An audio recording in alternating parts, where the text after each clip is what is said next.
அனைவருக்கும் இனிய காலை வணக்கம். இன்னைக்கு நம்ம என்ன வீடியோ பார்க்க போறோம் அப்படின்னா டைஸ். ஸோ இந்த டைஸ்ங்கிறது ரீசனிங் மற்றும் ஆப்டிடியூட், இதுல 25 கொஸ்டின்ஸ் வந்து இருக்குது. அந்த 25 கொஸ்டின்ஸ்ல டைஸ்ங்கிறது ஒரு முக்கியமான டாபிக். ஸோ ஈஸியா எத்தனை கணக்கு கண்டாலும் அத்தனை கணக்கையும் ஒரு நிமிஷத்துல சால்வ் பண்ணக்கூடிய ஒரு கணக்கு எதுன்னு கேட்டீங்கன்னா இந்த டைஸ் கணக்கு தான். ஸோ இதுல ஒரு 3 கான்செப்ட் இருக்கு. அந்த 3 கான்செப்டை இந்த வீடியோல நான் சொல்லிக் கொடுக்குறேன்.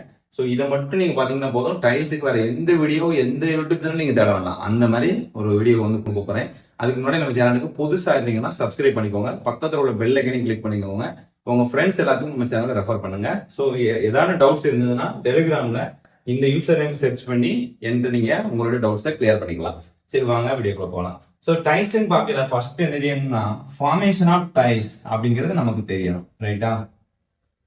ஸோ ஃபார்மேஷன் ஆஃப் டைஸ்ங்கிற என்ன சொல்றாங்கன்னா ஒரு 7 வகையில வந்து என்னன்னா டைஸை வந்து ஃபார்ம் பண்ணதுக்கு மெத்தட் இருக்கு. ஸோ ஃபர்ஸ்ட் என்ன அப்படின்னா முதல் மெத்தடை பார்த்துக்கலாம். ஸோ முதல் மெத்தட்ல ஸோ டைஸ் ஃபார்ம் பண்ண போறோம். ஸோ 1 2 3 4 5 and 6, சரிங்களா?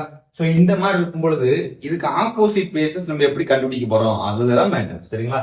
ஸோ இப்போ ஆப்போசிட் பிளேசஸ் நம்ம எப்படி கண்டுபிடிக்கணும் அப்படின்னா என்னைக்குமே இந்த 1வது நம்பரும் இதுவும் வந்து ஒண்ணுக்கு ஒண்ணு ஆப்போசிட்ல இருக்கும்.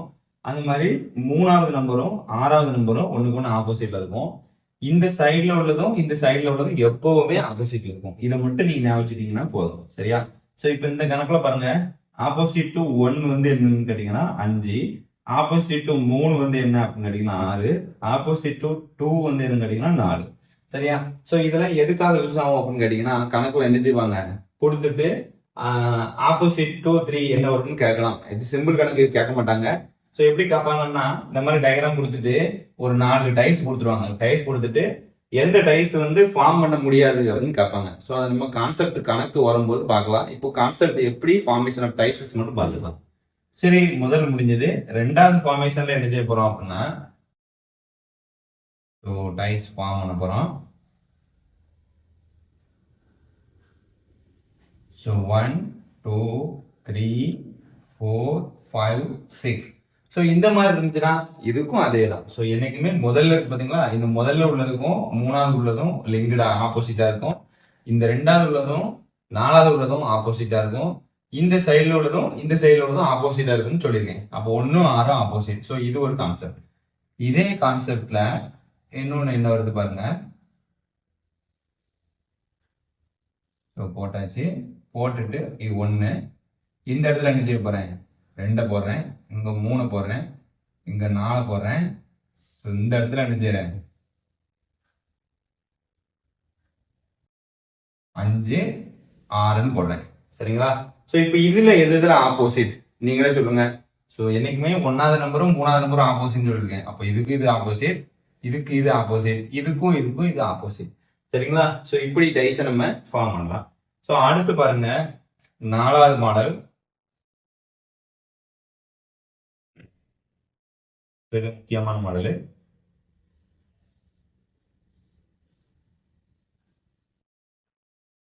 So 1 2 3 4 5 6, சரிங்களா?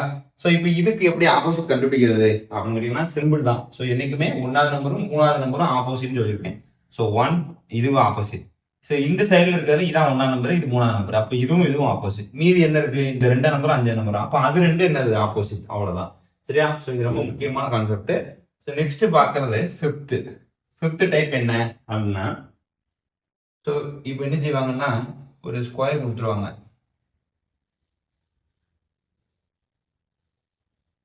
1 2 3 4 5ன்னு கொடுத்துருவாங்க. இதுல என்ன செய்வாங்க, இந்த மாதிரி முக்கோண கணக்கு கொடுத்துருவாங்க. முக்கோண கணக்கு கொடுத்து இந்த முக்கோணங்கள் என்ன செய்வாங்க, ஒவ்வொரு சிம்பிள் வச்சிருவாங்க, சரியா?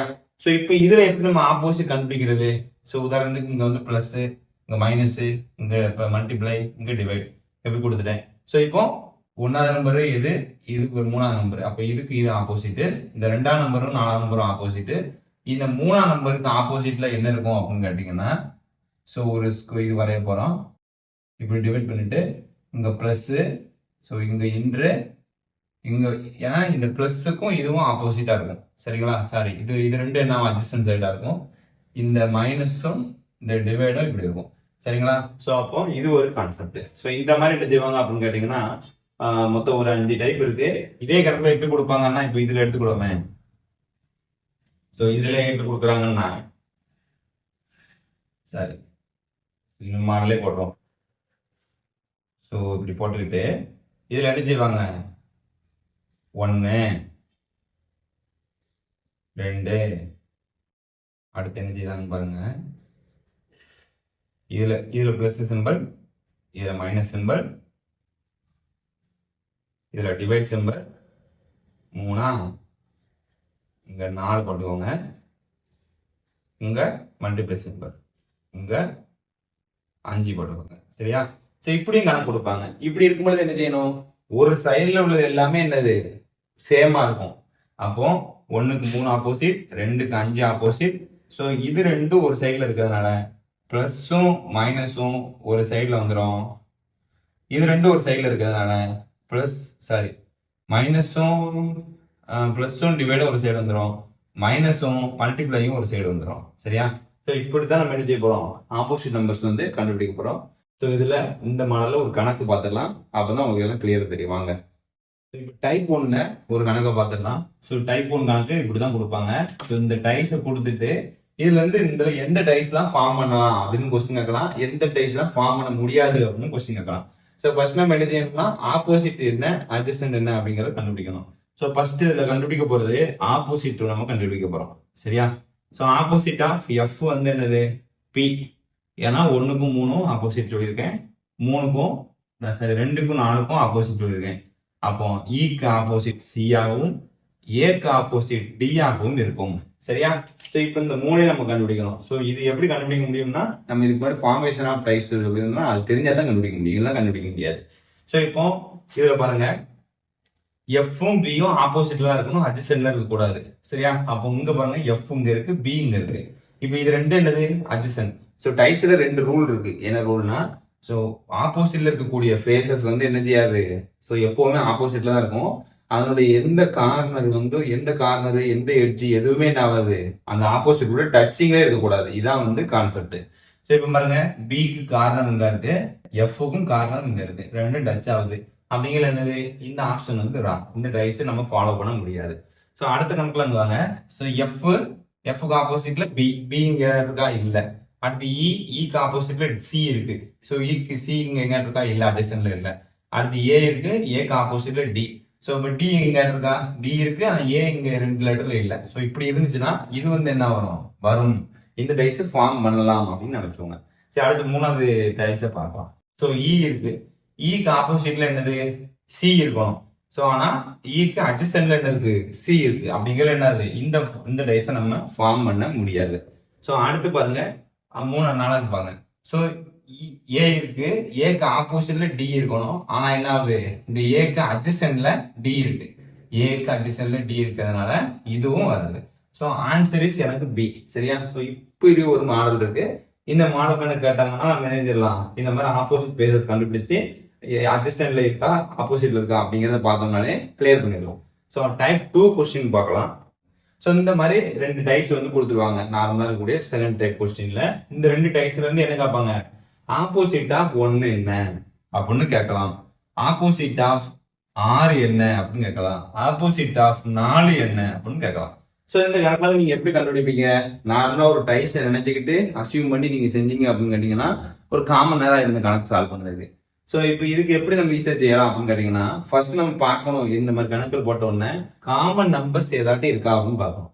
ஸோ 2 டைஸ்லயும் காமன் நம்பர் இருக்கா, 6 இங்க இருக்கு இங்க இல்ல, 4 இங்க இருக்கு 4 இங்க இல்ல, 3 இங்க இருக்கு 3 இங்க இருக்கு. ஸோ அப்போ அதை என்ன செஞ்சுக்கணும், ரைட்டா ரவுண்ட் போட்டுக்கணும். ஸோ இது வந்து சும்மா ஒரு மெத்தட் தான் சொல்லி கொடுக்குறேன் ரவுண்ட் போடணும்னு. சரியா? ஸோ இதுல இருந்து என்ன செய்யணும்னா கிளாக் வைஸ்ல என்ன செஞ்சிடணும், வரிசையா எழுதிடணும். அப்ப 2 நம்பர் நமக்கு காமனா இருக்கிறதுனால 3 இங்க எழுதிக்கிட்டேன், 3 இங்க எழுதிக்கிட்டேன். ஸோ இதுக்கு அடுத்து வரிசை எழுத வேண்டியதான். 3க்கு அடுத்து கிளாக் வைஸ்ல என்ன இருக்கு 6 இருக்கு. ஸோ 6க்கு அடுத்து கிளாக் வைஸ்ல என்ன இருக்கு 4 இருக்கு. ஸோ இங்க 3க்கு அடுத்து கிளாக் வைஸ்ல என்ன இருக்கு 1 இருக்கு. இந்த 1க்கு அடுத்து கிளாக் வைஸ்ல என்ன இருக்கு 5 இருக்கு. So the opposite bases of 6 is 1, opposite base of 4 is 5, opposite base of 3 is 2. சரியா? ஸோ இதுல இல்லாத நம்பர் 2 தான். இப்படி நம்ம கண்டுபிடிச்சிடலாம். சப்போஸ் இதே கணக்குல ரெண்டு எண்ணம் காமனா இருக்குன்னு வச்சுக்கோங்க. ஸோ இப்போ 3 இருக்கு, இங்க 1 இருக்கா. ஸோ இதுல நான் என்ன எழுதிக்கிடுதேன், 1 போட்டுக்கிடுதேன். ஸோ இப்போ பாருங்க, இங்கேயும் 3 இருக்கு, இங்கேயும் 3 இருக்கு, இங்கேயும் 1 இருக்கு, இங்கேயும் 1 இருக்கு. சரி, அப்படி இருக்கக்கூடிய கணக்குகள்ல ஆப்போசிட் பேச நம்ம எப்படி கண்டுபிடிக்கணும் அப்படின்னா, ஸோ இங்க எழுதுவோமே 3 1 காமன், 3 1 காமன். மீதி இருக்கக்கூடிய நம்பர் என்னது 6 5. ஸோ இப்போ 6க்கு 5 ஆப்போசிட். ஸோ 1க்கு எதெல்லாம் இருக்கலாம், 4 ஆப்போசிட்டா இருக்கலாம், 2 ஆப்போசிட்டா இருக்கலாம். இதுக்கும் 4 ஆப்போசிட்டா இருக்கலாம், 2 ஆப்போசிட்டா இருக்கலாம். சரியா? ஸோ இந்த மாதிரி கணக்கெல்லாம் ஆப்போசிட்டா 6 என்ன அப்படின்னு கேட்பாங்க. ஸோ அப்போ அதை நம்ம ஈஸியா முடிச்சிடலாம். ஸோ டைப் 2 கணக்குல இன்னொரு கணக்கு இருக்கு, அதை பார்த்துக்கலாம். ஸோ என்ன செய்வாங்கன்னா ஒரு 4 டைஸ் கொடுத்துருவாங்க. ஒரு 4 டைஸ் கொடுத்துட்டு அதுல என்ன செய்வாங்க, காமன் கண்டுபிடிக்க சொல்லுவாங்க. அதை மட்டும் பார்த்துட்டா இந்த டாபிக் ஓவர். ரெண்டாவது டைப்ல இப்படிதான் கணக்கு கேட்பாங்க. அதிகமான வாய்ப்புகள் வந்து இந்த மாதிரி மாடல் தான் இருக்கு. ஸோ இந்த கணக்குல என்ன கொடுத்துருக்காங்க அப்படின்னு பாருங்க. ஒரு 4 டைஸ் கொடுத்துருவாங்க. 4 டைஸ் கொடுத்துட்டு ஸோ இதுல ஆப்போசிட் ஆஃப் 6 என்ன அப்படின்னு கேட்பாங்க. ஸோ இந்த மாதிரி கணக்குல நான் முதல்ல என்ன செய்யணும் அப்படின்னு கேட்டீங்கன்னா, ஸோ காமனா இருக்கக்கூடியதை எடுத்துங்க. ஸோ 6க்கு காமனா இருக்கு. ஸோ எந்த கணக்கு கொடுத்தாலுமே டைஸ்ல காமன் நம்பர் இருக்கான்னு தான் பார்க்க போறேன், வேற ஒண்ணுமே இல்லை. சரியா? ஸோ சப்போஸ் காமன் நம்பரே இல்லை அப்படின்னா என்ன செய்யணும், அந்த நம்பரோட எந்த இப்போ ஆப்போசிட்டா 2 கொடுத்துருக்காங்க, அது காமன் நம்பரே இல்லை அப்படி இருக்கும்போது என்ன செய்யணும், 2ஓட எதை கூட்டினா 7 வருதுன்னு பார்க்கணும். அதான் அதுக்கு ஆப்போசிட் நம்பர். ஸோ இது ரொம்ப முக்கியமான கான்செப்ட். அடுத்து நான் உங்களுக்கு சொல்லி கொடுக்குறேன். சரி, ஆப்போசிட் ஆஃப் 6 வந்து கேட்டிருக்காங்க. ஸோ இது 6 2, இங்கே 6 இருக்கு, இங்க 2 இருக்கு காமன். அப்போ ஆப்போசிட் ஆஃப் 3 வந்து என்ன வந்துடலாம், மினிமம் இருக்கக்கூடிய 4. ஸோ இப்போ 2 டேஸ் கொடுத்துருந்தாங்கன்னா நம்ம என்ன செஞ்சோம், போன மாடல்ல சொல்லியிருப்போம். ஸோ ஆப்போசிட் வந்து 6க்கும் 2க்கும் என்ன இருக்கலாம், 1 இருக்கலாம், 5 இருக்கலாம் அப்படின்னு நம்ம போடலாம் ஆன்சர். ஆனால் இதுல பாருங்க 4 டைஸ் இருக்கு அப்படிங்கிற. ஸோ இந்த முதல் டைஸுக்கும் இதுக்கும் காமன் நம்பர் இருக்குன்னு பாருங்க, 6 காமனா இருக்கு. ஸோ வேற எதுவும் காமன் இருக்கா, வேற எதுவும் காமனா இல்லை. ஸோ அப்போ இங்க 6 எழுதிக்கிட்டேன், இங்க 6 எழுதிக்கிட்டேன். ஸோ நெக்ஸ்ட் பாருங்க, கிளாக் வைஸ்ல எழுத போறேன். 6 clockwise 2, 2 clockwise 3. So இங்க பாருங்க, 6க்கு கிளாக் வைஸ் 5, 5 கிளாக் வைஸ் 4. சரிங்களா? ஸோ அப்போ பாருங்க 3க்கு ஆப்போசிட்ல 4 வந்துருச்சா. ஸோ இந்த வந்துருச்சா, நம்ம கண்டுபிடிச்சது காமன் நம்பர்ல இருந்து. ஸோ நெக்ஸ்ட் 2க்கு ஆப்போசிட்ல 5 இருக்கு, இதுவும் ஓவர். 6க்கு ஆப்போசிட்ல என்ன இருக்கும், 1 இருக்கும். சரி, இப்போ இது இந்த டேஸ் கூட ரெஃபர் பண்ணி பாருங்களேன். ஸோ இப்போ 4க்கு 2 இருக்கு, இங்க 4 இருக்கு, இங்க 2 இருக்கு, இங்க 4 இருக்கு, இங்க 2 இருக்கு. அப்போ 2 நம்பர் காமனா இருக்கு. அப்போ அடுத்த நம்பர் என்னது, 6க்கு ஆப்போசிட்ல 1 இருக்கு. ஸோ இது டேலி ஆயிடுச்சா. சிம்பிள் தான். டைஸ் கணக்கு கேட்டாங்கன்னா கண்ணை மூடிட்டு நீங்க நினைச்சலாம், அந்த மெத்தட்ல போட்டீங்கன்னா ஜம்முன்னு ஆன்சர் வந்துடும். நீங்க எதுக்குமே கவலைப்பட வேண்டாம். சரியா? ஸோ இதோட வந்து என்னன்னா நமக்கு டைஸ் ப்ராப்ளம் மேக்ஸிமம் கவர் பண்ணிட்டோம், சால்வ் பண்ணிட்டோம். ஸோ நீங்க எந்த இந்தியா பிக்ஸ் வெப்சைட், எந்த வெப்சைட்லாம் போயிட்டு டைஸுங்கிற டாபிக் சர்ச் பண்ணி நீங்க ஒன் வேர்டு போட்டீங்க அப்படின்னா, நம்ம சொன்ன மெத்தடை மட்டும் நீங்க பாத்தீங்கன்னா போதும், ஒரு கொஸ்டின் கூட தப்பு போடாம நீங்க எல்லா கொஸ்டினையும் சால்வ் பண்ணிடலாம். ஸோ அடுத்த செஷன்ல நம்ம என்ன செய்ய போறோம், சிம்பிளிபிகேஷன் அப்படின்னா என்ன அப்படின்னு பார்க்க போறோம். சிம்பிளிபிகேஷன்ல ஃபார்முலாஸ் நிறைய இருக்கு. எல்லா ஃபார்முலாஸையும் எழுதி போட்டு பக்காவா உங்களுக்கு கிளாஸ் நடத்தி உங்களை வெச்சேடி வைக்கிறது தான் நம்ம அகாடமியோட நோக்கம். ஸோ சேனலை தொடர்ந்து சப்ஸ்கிரைப் பண்ணுங்க. வாங்க போகலாம். நன்றி, வணக்கம்.